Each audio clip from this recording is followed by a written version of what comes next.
ನಮಸ್ಕಾರ. ದಾಂಪತ್ಯದ ಸಂದರ್ಭದ ತೊಡಕುಗಳು. ಈಗ ನಾವು ಮೇಷರಾಶಿ, ವೃಷಭ ರಾಶಿ ಈ ಎಲ್ಲ ರಾಶಿಗಳ ಬಗ್ಗೆ ಹೇಳ್ತಾ ಸಿಂಹ ರಾಶಿಯವರೆಗೂ ಹೇಳಿದ್ದೇವೆ. ಈಗ ಕನ್ಯಾ ರಾಶಿಯವರಿಗೆ ದಾಂಪತ್ಯದ ಸಂದರ್ಭದ ತೊಡಕುಗಳು ಹೇಗೆ ಬರಬಹುದು, ಹೇಗೂ ಬಾರದೇ ಹೋದಂತಹ ಒಳಿತಿನ ಅಂಶಗಳು ಕೂಡ ಜಾತಕಗಳಲ್ಲಿ, ಹೆಣ್ಣು ಗಂಡಿನ ಜಾತಕಗಳಲ್ಲಿ ಅದು ಅಡಕವಾಗಿರುತ್ತೆ. ಆ ಅಡಕವಾಗಿರುವ ರೀತಿಯ ಸೌಭಾಗ್ಯ ಕನ್ಯಾ ರಾಶಿಯವರಿಗೆ ಸಿಗಲಿ ಅನ್ನುವಂಥದ್ದನ್ನು ನಾನು ಆಶಿಸ್ತೇನೆ. ಆದರೆ ಬರಬಹುದಾದಂತಹ ತೊಡಕುಗಳು ಅನೇಕ ಸಲ ಯಾವ ರೀತಿಯಲ್ಲಿ ಇರುತ್ತೆ ಅಂತಂದರೆ, ಮಂಗಳನ ಮೂಲಕವಾಗಿ ಕುಜ ದೋಷವನ್ನು ಹೊಂದಿದಂತಹ ಜಾತಕಗಳು ಕನ್ಯಾ ರಾಶಿಯವರಿಗೆ ಇದ್ದಂತಾದಲ್ಲಿ ಆ ಕುಜ ತನ್ನದೇ ಆದ ಸ್ವರೂಪದಲ್ಲಿ ಅದರಿಂದ ಬಿಡುಗಡೆಯನ್ನು ಹೊಂದಬೇಕಾದಂತಹ ವಿಚಾರ ಅಲ್ಲಿದ್ದಾಗ ಏನಾಗುತ್ತೆ, ದಾಂಪತ್ಯದಲ್ಲಿ ಅನೇಕ ರೀತಿಯ ಒಳಿತುಗಳನ್ನು ಸಂಪಾದಿಸಿಕೊಳ್ಳೋದಕ್ಕೆ ಸಾಧ್ಯವಾಗುತ್ತೆ. ಹಾಗಾದರೆ ಒಂದೊಮ್ಮೆ ಈ ಒಂದು ಕುಜ ದೋಷ ಅನ್ನುವಂಥದ್ದು ಇದ್ದೇ ಬಿಡ್ತು, ಅದು ಪರಿಹಾರವಾಗುವ ರೀತಿಯ ಯಾವ ಲಕ್ಷಣಗಳು ಇಲ್ಲ ಅಂತಾದರೆ ಇವರ ಜೀವನ ಸಂಪೂರ್ಣವಾಗಿ ಹಾಗಾದರೆ ಹಾಳಾಗೋಯ್ತೆ ಅಂತ ಕೇಳಿದ್ರೆ ದಾಂಪತ್ಯದ ವಿಚಾರದಲ್ಲಿ ಹಾಗಾಗೋದಿಲ್ಲ. ಯಾಕೆ ಅಂತಂದರೆ ವಿಶಿಷ್ಟವಾದ ರೀತಿಯಲ್ಲಿ ಸಂಪೂರ್ಣವಾದಂತಹ ಬಲವನ್ನು ದಾಂಪತ್ಯದ ವಿಚಾರದಲ್ಲಿ ಇವರಿಗೆ ಒದಗಿಸಿಕೊಡುವಂಥವನು ಗುರುವಾಗಿರ್ತಾನೆ.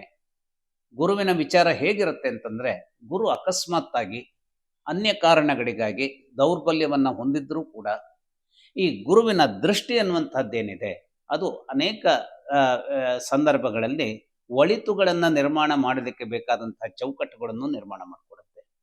ಹಾಗಾದರೆ ಇವರ ಬಾಳ ಸಂಗಾತಿಯ ಮನೆ ಯಜಮಾನನಾದಂತಹ ಗುರು ಕನ್ಯಾ ರಾಶಿಯವರಿಗೆ ಸರ್ವತ್ರವಾದಂತಹ ದುಷ್ಟತನವನ್ನು ಹೊಂದಿದ್ದರೂ ಇನ್ನೊಂದು ರೀತಿಯಲ್ಲಿ ಅವನ ಆ ಕರುಣಾಪೂರ್ಣವಾದಂತಹ ಸಂಜೀವಿನಿ ಶಕ್ತಿ ಏನಾಗಿರುತ್ತೆ ಅಂತಂದರೆ, ಆತ ಒಳ್ಳೆಯದಾದಂತಹ ಎಲ್ಲಿ ಅವನು ಉಪಸ್ಥಿತನಾಗಿದ್ದಾನೋ ಅಲ್ಲಿಂದ 5ನೇ ಮನೆಯನ್ನು ನೋಡುವಂತಹ ಒಂದು ಸ್ಥಿತಿಗತಿಗಳನ್ನು ಅವನು ಹೊಂದಿದ್ದರೆ, 7ನೇ ಮನೆಯ ಒಳ್ಳೆಯ ಸ್ಥಾನವನ್ನು ನೋಡುವಂತಹ ಒಂದು ಸ್ಥಿತಿಗತಿಗಳನ್ನು, ಇದು ಕನ್ಯಾ ರಾಶಿಯಿಂದ 7ನೇ ಮನೆ ಅಥವಾ 5ನೇ ಮನೆ ಅಲ್ಲ, ಎಲ್ಲಿ ಗುರುವಿದ್ದಾನೋ ಆ ಗುರುವಿನಿಂದ 5ನೇ ಮನೆಯನ್ನು ಆತ ನೋಡ್ತಾನೆ.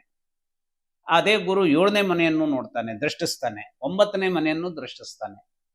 ಆ 3 ಮನೆಗಳಿಗೂ ಕೂಡ ಒಂದು ಚೈತನ್ಯವನ್ನು ಎದ್ದೇಳಿಸುವಂತಹ ಒಂದು ಶಕ್ತಿ ಇರುತ್ತೆ. ಆ ಶಕ್ತಿಗಳು ಒಬ್ಬರ ಜಾತಕದಲ್ಲಿ ಕನ್ಯಾ ರಾಶಿಯವರ ದಾಂಪತ್ಯದ ಸಂದರ್ಭವನ್ನು ಮೇಲೆತ್ತುವಂತಹ, ಒಳಿತಿಗೆ ತರುವಂತಹ, ಸುಖಮಯವಾದಂತಹ ದಾಂಪತ್ಯಕ್ಕೆ ಮೇಲೆತ್ತಿ ತರುವಂತಹ ಒಂದು ಸುಹಾಸಕರತೆಯನ್ನು ಹೊಂದಿದ್ರೆ, ಕನ್ಯಾ ರಾಶಿಯವರು ಗುರುವಿನ ಮೂಲಕವಾಗಿಯೇ ದಾಂಪತ್ಯವು ಎಲ್ಲ ರೀತಿಯ ಸುಖವನ್ನು ಹೊಂದುತ್ತದೆ ಎನ್ನುವಂತಹ ಒಂದು ಧೈರ್ಯವನ್ನು ತಳೆಯಬಹುದು.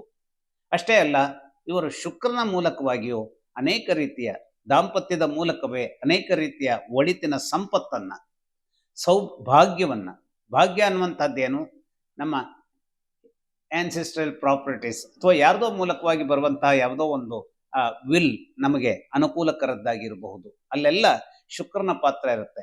ಆ ಶುಕ್ರನ ಸಂದರ್ಭ ಮದುವೆಯ ಸಂದರ್ಭಕ್ಕೂ ಒಂದು ತನ್ನದೇ ಆದಂತಹ ಕೊಂಡಿಯನ್ನು ಕೂಡಿಸ್ಕೊಂಡಿರೋದ್ರಿಂದ ಈ ಅಂಶವೂ ಕೂಡ ಈ ಒಂದು ಕನ್ಯಾ ರಾಶಿಯವರ ಸಂದರ್ಭಕ್ಕೆ ದಾಂಪತ್ಯವನ್ನ ಸುಸಂಬದ್ಧವಾದಂತಹ ರೀತಿಯಲ್ಲಿ ಆಕೃತಿಗೊಳಿಸೋದಕ್ಕೆ ಬೇಕಾದಂತಹ ಅಮೃತತ್ವವಾಗಿ ನಿಂತುಕೊಡುತ್ತೆ. ಆದರೆ ಎಲ್ಲಿ ದೊಡ್ಡದಾದಂತಹ ದಾರುಣತೆ ಬರುತ್ತೆ ಅಂತಂದ್ರೆ, ಕನ್ಯಾ ರಾಶಿಯವರಿಗೆ ದಾಂಪತ್ಯದ ವಿಚಾರದಲ್ಲಿ ಯಾವಾಗ ಈ ರಾಶಿಯವರಿಗೆ ರಾಹು ಬಹಳ ಕೆಟ್ಟದ್ದಾಗಿರ್ತಾನೋ ಅಥವಾ ಗುರುವೇ 3 ರಾಶಿಗಳನ್ನು ಅವನು ದೃಷ್ಟಿಸುವಂತಹ ಸ್ಥಿತಿಗತಿಗಳು ಇದ್ದಾಗಲೂ ಕೂಡ ತನ್ನದೇ ಆದಂತಹ ಕೆಮಿಸ್ಟ್ರಿಯಲ್ಲಿ ಯಾವ ಕಾರಣಕ್ಕೂ ಸುಧಾರಿಸಿಕೊಳ್ಳಲಿಕ್ಕೆ ಆಗದೆ ಹೋದಂತಹ ಒಂದು ಏರುಪೇರುಗಳನ್ನು ಗುರು ಕಂಡಾಗ ಏನಾಗುತ್ತೆ, ಆ ಸಂದರ್ಭದಲ್ಲಿ ಬುಧನಿಗೂ ಕೂಡ ಇವರ ಜಾತಕದಲ್ಲಿ ಯಾವುದೋ ಒಂದು ದೌರ್ಬಲ್ಯ ಒದಗಿದೆ ಅಂತಾದರೆ ಅದು ನೇರವಾಗಿ ಏಟನ್ನು ಕೊಡುವಂಥದ್ದು ಯಾವುದಕ್ಕಿರುತ್ತೆ, ದಾಂಪತ್ಯಕ್ಕಿರುತ್ತೆ. ಹಾಗಾಗಿ ಈ ಒಂದು ಕನ್ಯಾ ರಾಶಿಯವರು ಏನು ಮುಖ್ಯವಾಗಿ ಮಾಡಬೇಕಾದಂತಹದ್ದು, ಯಾವುದೆಲ್ಲ ಒಳಿತುಗಳನ್ನು ತರಬಹುದಾದಂತಹ ಗ್ರಹಗಳು ದುರ್ಬಲವಾಗಿ ಒಳಿತುಗಳನ್ನು ತರದೇ ಹೋದಂತಹ ರೀತಿಯಲ್ಲಿ ಇದ್ದರೂ ಕೂಡ ಅದಕ್ಕಾಗಿ ತಮ್ಮ ಇಡೀ ಜೀವನವೇ ದಾಂಪತ್ಯದ ವಿಚಾರದಿಂದಾಗಿ ಹಾಳಾಯಿತು ಅನ್ನುವಂತಹದ್ದನ್ನು ಪರಿಗ್ರಹಿಸದೆಯೇ ನೇರವಾಗಿ ಏನನ್ನ ಈ ಒಂದು ನಮ್ಮ ಭಾರತೀಯ ಪರಂಪರೆ ನಾನು ಹೆಚ್ಚಾಗಿ ಈ ಮಂತ್ರಗಳನ್ನು ಓದಬೇಕು, ಇದನ್ನು ಪಠಿಸಬೇಕು ಅನ್ನುವಂಥದ್ದನ್ನು ವಿಶೇಷವಾಗಿ ನಾನು ಹೇಳಲಿಕ್ಕೆ ಹೋಗೋದಿಲ್ಲ. ಯಾಕೆಂದರೆ ನಮ್ಮ ಪರಮ ಪವಿತ್ರವಾದಂತಹ ನಮ್ಮ ಹೃದಯದಲ್ಲಿ ದೇವರಿದ್ದಾನೆ ಅಂತಾದರೆ ಯಾವ ಮಂತ್ರಗಳ ಅವಶ್ಯಕತೆ ಇದೆಯೇ ಅಂತ ಯೋಚಿಸಿದರೆ ಅದು ಯಾವುದು ಬೇಕಾದಂತಹ ಅವಶ್ಯಕತೆ ಇರೋದಿಲ್ಲ. ಆದರೆ ಇದು ಪವಿತ್ರವಾಗಿರಬೇಕು. ಆದರೂ ಕೂಡ ಈ ದಾಂಪತ್ಯದ ಸಂದರ್ಭದಲ್ಲಿ ವಿಶೇಷವಾಗಿ ಕನ್ಯಾ ರಾಶಿಯವರು ಲಕ್ಷ್ಮೀನಾರಾಯಣ ಹೃದಯವನ್ನು ಓದುವುದರ ಮೂಲಕ, ಲಕ್ಷ್ಮೀನಾರಾಯಣ ಹೃದಯ ಓದುವುದರ ಮೂಲಕವಾಗಿ ಬರುವಂತಹ ಸಂವೇದನೆ ಏನು?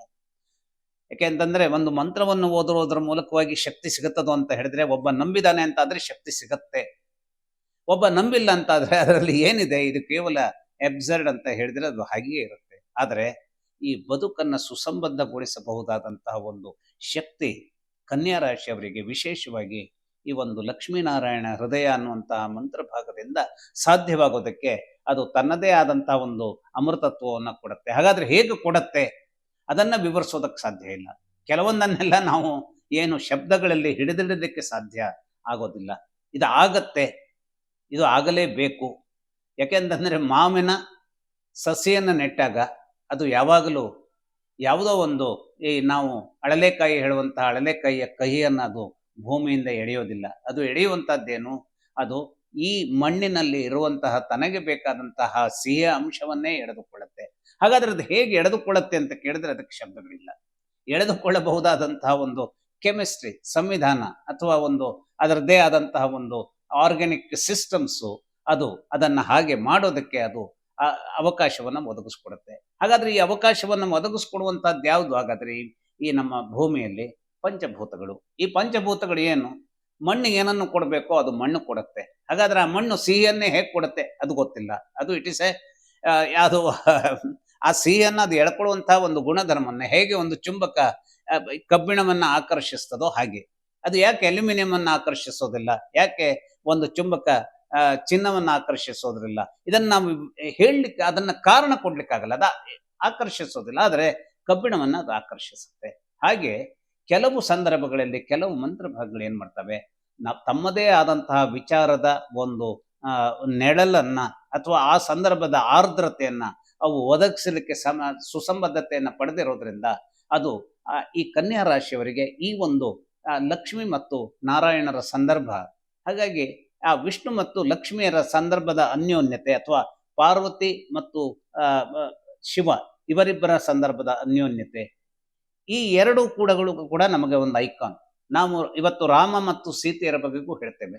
ರಾಮ ಸೀತೆಯರು ಏನು ಅಂತಂದ್ರೆ ನಮ್ಮ ಸಂದರ್ಭದ ಅನೇಕ ಕೋಟ್ಯಂತರ ವರ್ಷಗಳ ದೂರದಲ್ಲಿದ್ದವರಲ್ಲ ಅವರು ಚರಿತ್ರೆಯ ಭಾಗವಾದರೂ ಪುರಾಣದಲ್ಲಿ ಬರುವಂತಹ ವ್ಯಕ್ತಿಗಳೇ ಆಗಿದ್ದಿದ್ರು ಕೂಡ ಶಿವನೋ ಪಾರ್ವತಿಯೋ ಅಥವಾ ವಿಷ್ಣುವೋ ಲಕ್ಷ್ಮಿಯೋ ಈ ಒಂದು ಅವರ ಕಾಲದ ಅಥವಾ ಈ ಪೃಥ್ವಿಯ ವಿಕಸನಕ್ಕೆ ಬೇಕಾದಂತಹ ಮೂಲಭೂತವಾದ ಶಕ್ತಿಯನ್ನು ಒದಗಿಸಿದ ಆ ದೈವತ್ವವನ್ನ, ಈ ಅನ್ಯೋನ್ಯವಾದಂತಹ ಜೋಡಿಗಳನ್ನ ನಾವು ಹೇಗೆ ಹೆಸರಿಸ್ತೇವೋ ಹಾಗೆ. ಆದರೆ ರಾಮ ಮತ್ತು ಸೀತೆಯಲ್ಲಿ ಇರುವಂತಹ ಅನ್ಯೋನ್ಯತೆ ಬೇರೆ ಬಗೆಯಲ್ಲಿ ನಮಗೆ ಆದರ್ಶದ ಒಂದು ಅಧ್ಯಾಯವಾಗಿದ್ರು ಕೂಡ ನಮ್ಮ ಒಡಿತಿನ ಸಂದರ್ಭದ ಒಂದು ಕನ್ಯಾ ರಾಶಿಯವರ ಸಂದರ್ಭದ ದಾಂಪತ್ಯಕ್ಕೆ ಬೇಕಾದಂತಹ ಅಮೃತತ್ವ ಖಂಡಿತವಾಗಿ ಶಿವ ಮತ್ತು ಪಾರ್ವತಿಯರ ಬಗೆಗಿನ ಯಾವುದೋ ಒಂದನ್ನ ನಾವು ಧ್ಯಾನಿಸುವುದರ ಮೂಲಕ ಅಥವಾ ಲಕ್ಷ್ಮೀನಾರಾಯಣ ಅಂದ್ರೆ ವಿಷ್ಣುವನ್ನು ಲಕ್ಷ್ಮಿಯನ್ನು ಧ್ಯಾನಿಸುವುದರ ಮೂಲಕವಾಗಿ ಹೊಂದಬಹುದಾದ ಅನ್ಯೋನ್ಯತೆ ಮೂಲಕ ಜೀವನವನ್ನ ದಾಂಪತ್ಯದ ಸಂದರ್ಭದಲ್ಲಿ ಗೆಲ್ಲಿಸ್ಕೊಳ್ಬಹುದು. ಈ ಒಂದು ಗೆಲ್ಲಿಸ್ಕೊಡುವಂತಹದ್ದು ಅದನ್ನು ಓದಿದ ಮಾತ್ರಕ್ಕಾಗ್ಬಿಡತ್ತೋ ಅಂತಾದ್ರೆ ಅದು ಒಂದೇ ಅಲ್ಲ, ಎಲ್ಲ ಸಂದರ್ಭದಲ್ಲಿಯೂ. ಯಾಕೆಂತಂದ್ರೆ ನಾವು ಅನೇಕದನ್ನು ಯೋಚಿಸ್ಬೇಕು. ಇದು ಒಳ್ಳೆಯದು ಅನ್ನುವಂಥದ್ದನ್ನ ನಾವು ಹೇಳಿದ್ರು, ಈ ಒಂದು ಪ್ಯಾರಾಸಿಟಮಾಲ್ ಅನ್ನುವಂಥದ್ದು ಒಮ್ಮೆ ಆ ಜ್ವರವನ್ನ ಸರ್ರನೆ ಒಂದು ನಿಯಂತ್ರಣಕ್ಕೆ ತರಬೇಕಾದಂತಹದ್ದಕ್ಕೆ ನಾವು ಉಪಯೋಗಿಸ್ಕೊಳ್ಬೇಕು ಅನ್ನುವಂಥದ್ದು ಹೌದಾದ್ರೂ ಕೂಡ ಅದನ್ನ ವಿಪರೀತವಾಗಿ ಅದನ್ನ ಸೇವಿಸುವುದರ ಮೂಲಕವಾಗಿ ಏನಾಗುತ್ತೆ, ಆ ಪ್ಯಾರಾಸಿಟಮಾಲ್ ಬೇರೆ ರೀತಿಯಲ್ಲಿ ತೊಂದರೆಯನ್ನು ಕೊಡುತ್ತೆ. ಹಾಗಾಗಿ ಇಲ್ಲಿ ಪ್ಯಾರಾಸಿಟಮಾಲ್ ಅನ್ನುವಂತಹ ರೀತಿಯಲ್ಲಿ ಈ ಶಿವ ಮತ್ತು ಪಾರ್ವತಿಯರು ಇರ್ತಾರೆ ಅಥವಾ ಲಕ್ಷ್ಮಿ ಮತ್ತು ವಿಷ್ಣು ಇರ್ತಾರೆ ಅಂತಲ್ಲ, ಅವುಗಳನ್ನ ಓದುವುದರ ಜೊತೆಗೆ ನಿಮ್ಮನ್ನ ನೀವು ಪರಿಷ್ಕರಿಸಿಕೊಳ್ಳುವುದರ ಮೂಲಕವಾಗಿಯೂ ನಿಮ್ಮದಾದಂತಹ ಬದುಕನ್ನ ಗಟ್ಟಿ ಮಾಡಿಕೊಳ್ಳುವುದಕ್ಕೆ ಬೇಕಾದಂತಹ ಕಾಂಪ್ರಮೈಸ್ ಏನಿದೆ, ಕಾಂಪ್ರಮೈಸ್ ಅನ್ನ ಮಾಡ್ಕೊಳ್ಳೋದಕ್ಕೆ ಯಾಕೆ ಕನ್ಯಾ ರಾಶಿಯವರಿಗೆ ಸಾಧ್ಯತೆ ಇರುತ್ತೆ ಅಂದ್ರೆ, ಇವರ ಮನೆಯ ಯಜಮಾನನಾದಂತಹ ಬುಧ ಅನೇಕ ರೀತಿಯಲ್ಲಿ ವಿಸ್ತೃತವಾದಂತಹ ಬೌದ್ಧಿಕವಾದಂತಹ ಪ್ರಪಂಚವನ್ನ ಇವರಲ್ಲಿ